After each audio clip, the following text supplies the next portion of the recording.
গুরুত্বপূর্ণ কোনো জায়গায় কিন্তু ঐকমত্য হয়নি। এবং আজকে আমি মনে করি যে বিএনপির সালাউদ্দিন আহমেদ যে বক্তব্য দিয়েছেন সে বক্তব্যটা যথার্থই।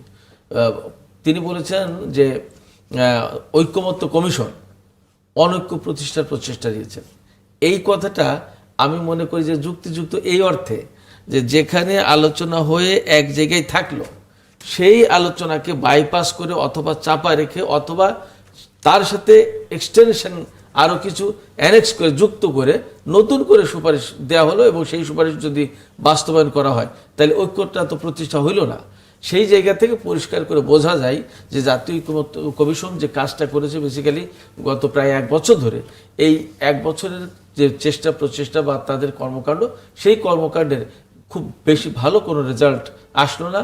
আমি মনে করি যে যে পরিস্থিতি এখনও রাজনৈতিক অঙ্গনে বিরাজমান, বিশেষ করে এই মুহূর্তে বাংলাদেশ জাতীয়তাবাদী দল বিএনপি, জামাত ইসলামী এবং এনসিপি এই সমস্ত দলের অবস্থান একেবারেই এক একজনের এক এক রকমের অবস্থানে আছে। এখানে ঐক্যের কোনো নমুনা নিশানা কিছুই দেখা যাচ্ছে না।